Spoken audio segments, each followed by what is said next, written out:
Good morning, ladies and gentlemen. Welcome to my new video. And in today's video, I'm going to be talking about the latest news regarding Iran. You can see from the picture here, this is going to be one of the major stories I'm going to be talking about. Other stories I'm going to be talking about is India.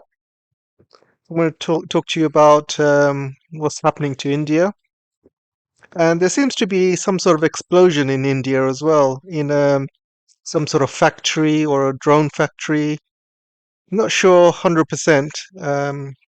Well, I'm sure more news will come out pretty soon. I'm also going to be talking about Spain. Spain has removed its ambassador to Israel, and what does that mean? And so I'm going to be talking about that. So, without further ado, let's start with the first topic. And don't forget to like, share, comment. Really helps algorithm. But what really helps algorithm is when you watch the video from start to end. That really helps, guys. All right, guys. So this is the first story, and it's absolutely hilarious. It's hilarious to look at it or read it. But anybody that follows Trump, what he says, yesterday he mentioned in a press conference that ships should go through the strait and show some guts. He said there's nothing to be afraid of. A few days ago, he said ships are going to be escorted with obviously American frigates and destroyers. But there's been no escorts as of yet because they know if any American ships try to escort any ships in the strait, they would be attacked and they would not have any defense. So Trump walked that back, and then he said, ships should have some guts and go through the strait. So this ship decided to have some guts and decided to go through, and look what's happened to it. And this is not the only ship. I believe there's two ships that got destroyed. So the whole world economy is being affected. So with regards to the oil price went up to 120. Then what Trump did was he released the strategic reserves of not just America but also the G7. So everybody together released strategic reserves, and the oil price fell from 120 to fell to like 80, or I believe $80 a barrel. And now today it's gone up to 92, or as of now it could be going up further up by the end of tomorrow or something like that. So he really doesn't have any plan what to do here. And Trump has just done another press conference. He's done some sort of speech in front of his MAGA crowd. And in his MAGA crowd, he said he's basically announced victory. He said the war is won, America has won, and everybody, his whole MAGA crowd are shouting USA, USA, USA. I'm not joking, guys. And so everyone's shouting USA, USA, USA. His whole MAGA crowd is just literally taking his lies like gospel. Like a cult. When cult members get completely brainwashed, and the cult leader tells its brainwashed people to jump off a building. I'm sure they would all jump off a building. If Trump asked them to do it, they would all do it. So it's so funny. He said basically today, the war is won, America has won, blah blah blah. And literally, as he's making this speech, you see these ships being blown up, literally within while he's talking. And on Twitter, his the algorithm was basically showing his speech and then showing the images of these ships being destroyed. Also, Tel Aviv has been taking a huge battering today, not just from Iran but also from Hezbollah.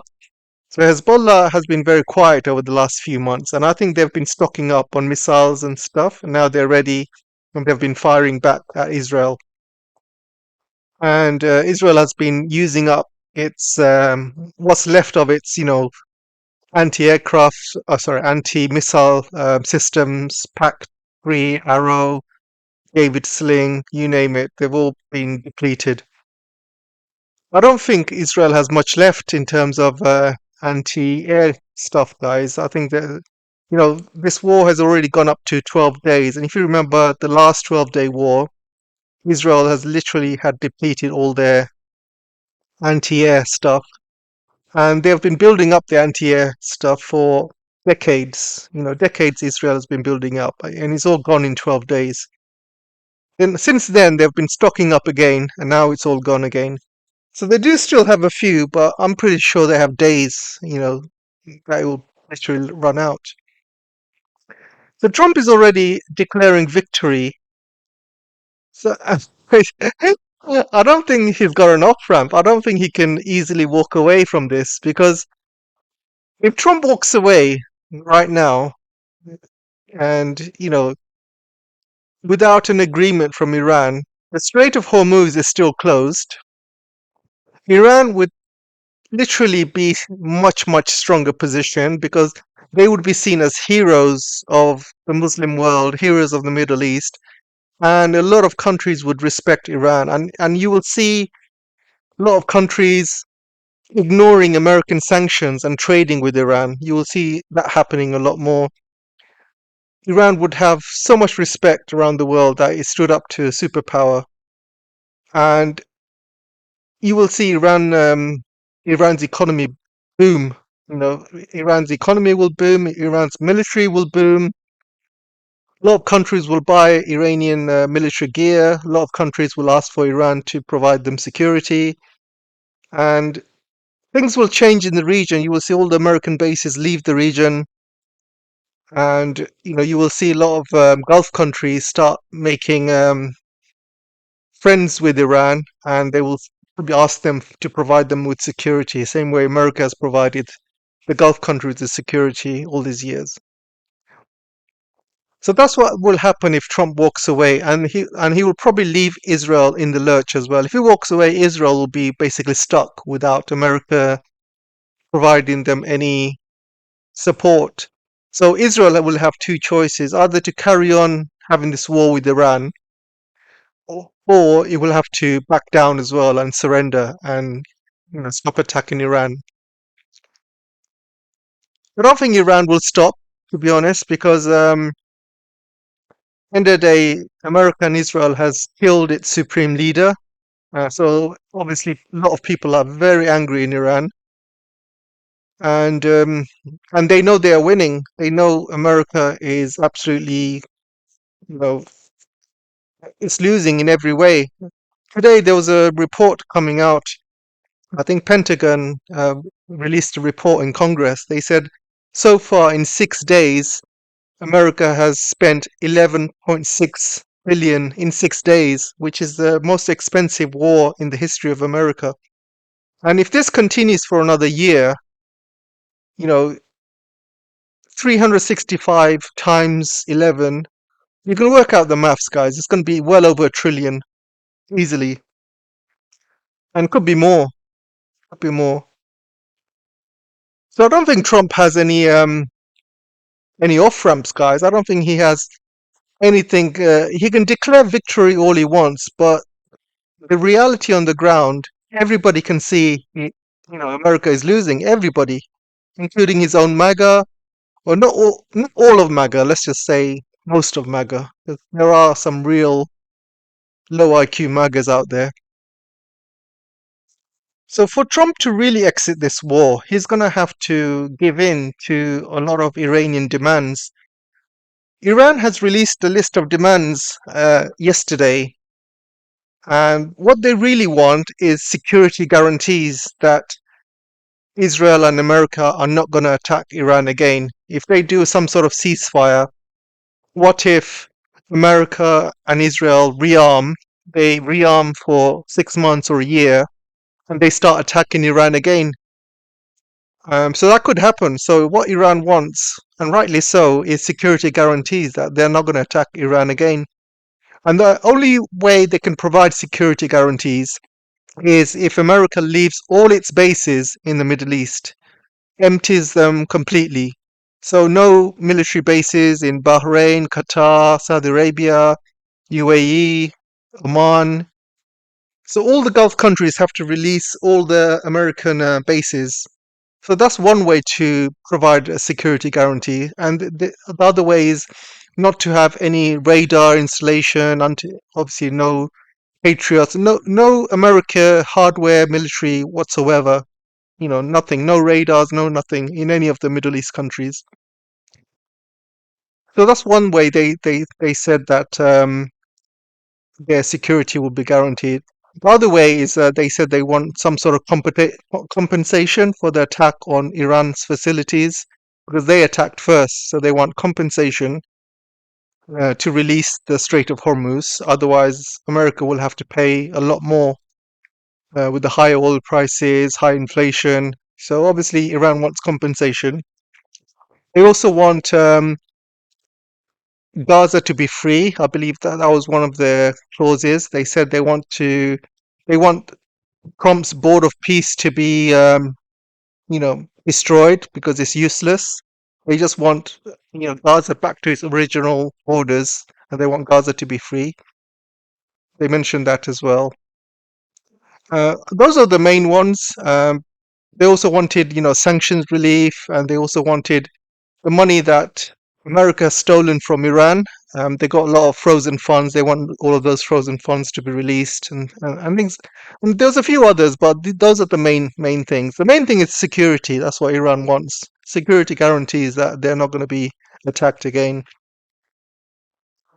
And America will have no choice but to do it because there is no other way. Only other way is to escalate this war, and I don't think Trump has any support or any money to escalate this war. He just doesn't. I mean, they've already spent. I know the report said 11.6 billion they've spent in 6 days, but it's easily 100 billion, guys. Because look at all the damage Iran has caused in the Middle East. All the American bases have been destroyed. All the radar systems, equipment, oil depots. There's so much damage caused to these military bases, and these military bases were. It took maybe 40, 50 years for America to. I should say America. I should say USA. I should because America is a continent. They're not really America. It's North America. So anyway, they basically spent 50 years or so building up these bases. So if those bases are destroyed, imagine how much money and time it's going to cost them again to rebuild them. It's going to cost them well over 100 billion. Especially some of these radar systems cost 1 billion each. Like there was a radar in Qatar, it cost 1 billion. They're also destroying all of these hard missiles and missile systems. And they've depleted every single anti-aircraft missile system. And they're having to bring them in from Asia, from South Korea. That's how desperate they are. So it's well over 100 billion, guys, and easily over 100 billion. So Trump just doesn't have any choice, really. He started this war, and and the funny thing is, he also did a press conference yesterday, and he was blaming Jared Kushner, Steve Witkoff, and Pete Hegseth, the Secretary of War, for this war against Iran. His words were, his words were basically Jared Kushner, Steve Witkoff, and Pete told me that Iran was going to attack our troops and bases. So, because they gave me that advice, I had no choice but to attack first. That was his words. He basically attacked Iran because his advisors told him Iran was going to attack first. I mean, since when do his advisors work for, CIA or intelligence? They're not, because Jared Kushner is a real estate guy. He's not even an official White House employee. He's just Trump's son-in-law, and he literally is not an employee of the White House. And he's sending him out to he's sending him out to do negotiations on behalf of America, North America, and and he comes back, and he says, "All right, let's just bomb Iran." That was his advice, and Trump basically takes his advice. And everybody knows Jared Kushner is basically Jewish, um, because we know this because Trump has said that his daughter married Jared Kushner and she turned into a Jew. That's what Trump has said in his previous um, previous address to the nation. He said it in front of millions of people. He said, "My daughter turned into a Jew thanks to Jared Kushner." And Jared Kushner officially, works for Netanyahu and Israel. He takes orders from them. Same with Steve Witkoff, and obviously same with Higseth as well. They all Zionist guys, all of them, die-hard Zionists. And these are the people Trump surrounds himself with, and these are the people give him advice. And Trump, stupidly enough, he takes that advice without consulting his intelligence, without consulting anybody else. He just takes it. He just listens to them. They just come up to him and say, "All right, let's attack Iran because they're going to attack us first."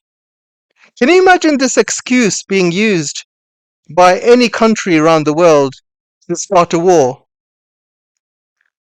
Let's just say, you know, let's just say, Sudan started attacking Ethiopia. I'm just giving examples. I'm not saying it's going to happen.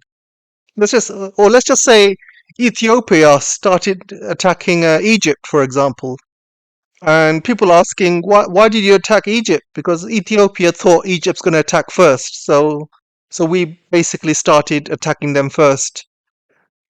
That's the excuse that Trump is using. So you're attacking other countries because you think they're going to attack you first. What kind of reason is that to start a war? It's crazy, guys, crazy. Anyway, let's move to the next story. So in India, there's like some sort of fire, and people. I'm not sure if this is true or not because obviously I'm getting this from Twitter. So I don't believe any sources in Twitter, to be honest. You can only kind of assume things unless you get confirmation from both sides. So people are saying that this factory in India is basically some sort of drone factory that India and Israel work on together, and this was burnt by some separatists or people who are or Muslims that are friendly to Iran.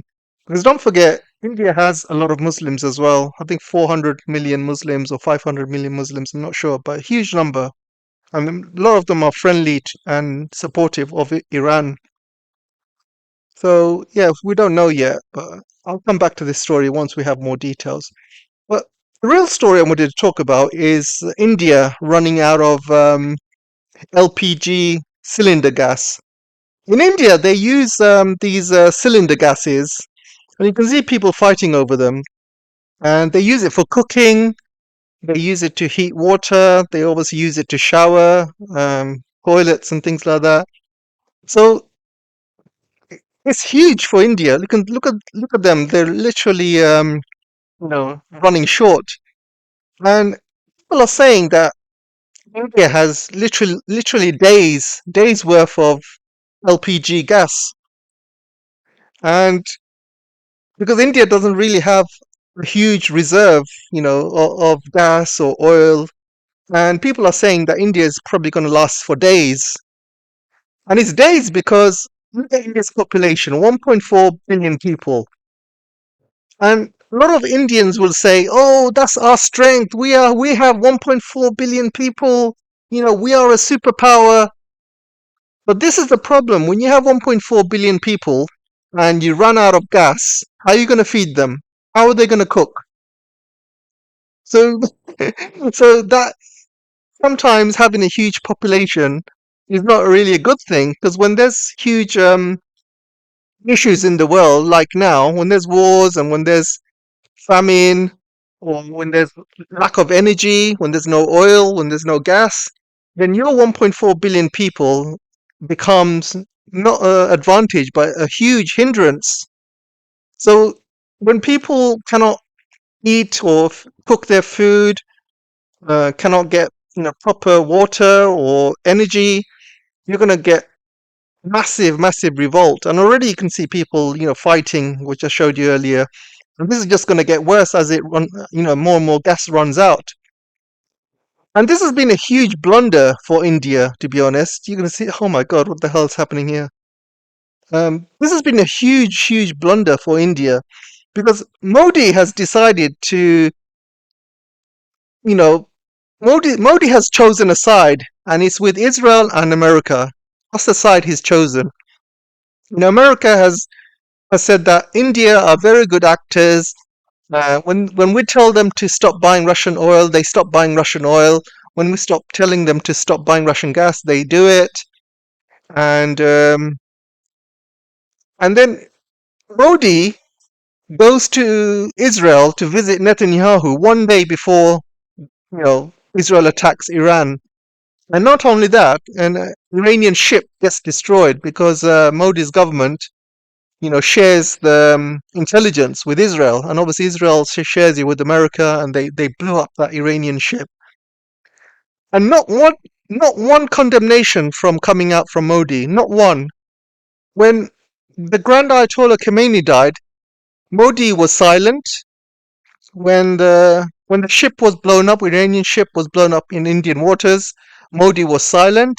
He didn't even go to help Iranian sailors. He just left them to die, basically.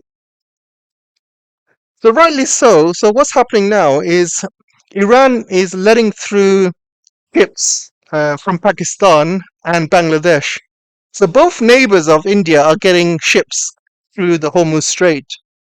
Just today, they announced Bangladesh has free access to the Hormuz Strait, so they can go in and out with no problems. Pakistan also has free access, China has free access, and Russia has free access. Those are the only countries so far that Iran has provided free access because they have been helping Iran the most. Pakistan, even though even though it doesn't really show Pakistan doing much, but they are doing a lot behind the scenes. I'm getting a lot of reports that Pakistan is one country is stopping the Gulf countries from joining in to attack Iran. Pakistan is doing a lot of work behind the scenes, and Pakistan is telling the other Gulf countries these attacks on their soil is happening from Israel, false flags, according to Pakistani intelligence. So they are doing a lot behind the scenes, and this is why Pakistan's allowed. They've also allowed Bangladesh because Bangladesh was one of the few countries that, when Khomeini got killed, Bangladesh sent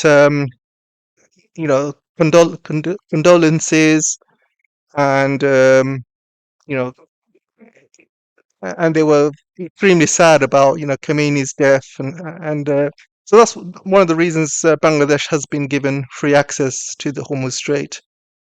Obviously, China has as well, and Russia has. Those are the only four countries being allowed. So Indians are asking why are we not allowed through through the Hormuz Strait? In fact, today an Indian ship, I think it was a Thai ship, but it was full of Indians and it was going to India. So this Indian staffed Thai ship, which was going to India, got blown up today in the Hormuz Strait. So Iran is sending India a message saying we are not happy with your foreign policy. We are not happy that you have chosen sides with Israel. I mean, Modi is on camera hugging and joking with Netanyahu. This is a guy who's wanted on ICC for genocide. He's literally genocided Palestinians in front of the whole world. And Modi goes to India to hug him and laugh and joke with him. I mean, no other leader has done that apart from America. No other leader has gone to Israel to literally kiss the boot of Netanyahu apart from Modi. So what an own goal, guys. What an own goal. And this is going to cause huge issues in India because when people cannot feed themselves or their families, they cannot cook or have any decent hot water, they're going to revolt, and you're going to see massive civil wars. You're going to see high inflation in India. India will have no choice but to buy, expensive American LNG or expensive Canadian LNG or Australian LNG. So one of the reasons, India has been, has not really collapsed because they've been buying very cheap LNG from the Middle East on long-term contracts, and also they've been buying cheap LNG from Russia, who have been giving them discounts. But stupidly enough, Modi cancelled a lot of the contracts with Russia because America told them to. This is exactly how superpower India, listens to its white masters. So, and now America has given India permission for 30 days to buy Russian oil. India has to pay full price. Russia is not messing around. Russia said, yeah, you can buy Russian oil, but you're going to have to pay full price, whichever oil price is at the moment. At the moment, it's 92, but it was 120 a few days ago. So oil prices India will have to pay full price for it. And if if India buys LNG or oil from America or Canada or Australia, it's a huge distance, guys, and also it's more expensive as well. American LNG is probably 2-3 times more expensive compared to Middle Eastern LNG. And also, if you buy from the Middle East is not far from India. Just across the Hormuz Strait is the Indian Ocean, so it's not far from India. But if India buys it from America or Canada or Australia, they have to travel very far distances, and with the high price of oil, you can imagine the cost of LNG or oil. It's going to be skyrocket. It's going to be very, very high. So India is going to have to pay above costs to keep things going, keep their industries going. Because if they don't have oil or gas, it's not just the people who are going to be suffering. Businesses will have to start shutting down because they won't have energy. Because India is still reliant on fossil fuels. They still, 80% of India is still powered by fossil fuels. So they are hugely going to be affected. Another country that's going to be hugely affected is Japan, but here we're just talking about India for the meantime. I'll talk about Japan another day. So India is going to be hugely affected. You're going to see probably civil wars, and you're going to see, you know, you're going to see places in India who will want to separate. And I'm talking about the northeast part of India. Places like Mirpur and Nagaland, and others as well who have been completely neglected by the rest of India. There's going to be, Sikhs also want their own kingdom as well, and there's other, people who want to be separate from India. There's also a huge Muslim population who are not liked by the Indian Modi government. Modi government is these are Hindu nationalists, and and there's no love lost between the Hindu nationalists and the Muslims that live in India. And there's a lot of Muslims who actually want to separate from them as well. So India will have huge issues, guys. If this carries on, and imagine 1.4 billion people on the streets, protesting or marching. There's going to be huge amounts of chaos, and good luck to India if they think they can manage all of this. Once you know factories close, people will lose their jobs. There's going to be absolute mayhem. You're going to see mayhem because when Indians protest and riot, they go crazy, guys. They go absolutely crazy, and they don't mess around. And this is why, in India, it's very difficult to kind of run a business in India because when they start, when they start protesting, and they want bigger wages, or they're not happy with the conditions, they go absolutely crazy. Yeah. So there's lots of stories about how Apple is having lots of problems with Indian workers because they keep protesting every single week. They want higher wages, they want this, they want that, and yeah, I think Apple's had enough and they're moving out of India. I think they've already done that. I'm not 100% sure. But yeah, this we're talking about major problems in India, guys. Let me know what you guys think. There's only one more story I want to talk about. Yeah, so Spain has released the Israeli ambassador from Spain. And this is one day after Iran had said that if any countries release their Israeli ambassadors and, we will allow them free access through the Hormuz Strait. So Spain could be one of the first and only European countries which gets allowed through the Hormuz Strait. Obviously, we have to wait for developments. And I think that Spain, as a country, should join BRICS. I think they are the perfect candidates for BRICS, guys. They are geographically, they are perfectly situated, you know, and also, you know, um, Trump had said that he's going to cease all trade with Spain. That was his word. He said he's going to stop trade with Spain whatsoever. So for Spain to kind of, if they want to better themselves economically, I think Spain would be better off just having ties with China, with Russia, and joining organizations like the BRICS. And I think Spain and BRICS can work perfectly with each other. And Spain would be the first, obviously European country joining BRICS, and that would give BRICS a huge, huge boost, guys, huge boost. And if BRICS becomes successful over the next few years, let's just say the dollar collapses, BRICS becomes the only powerful bloc in the world, and Spain can help organize a lot of stuff in the BRICS. You know, S- Spain has a lot of experience with the EU, for example, so they can bring in a lot of EU experience into the BRICS, and that would be really, really good for the other BRICS members.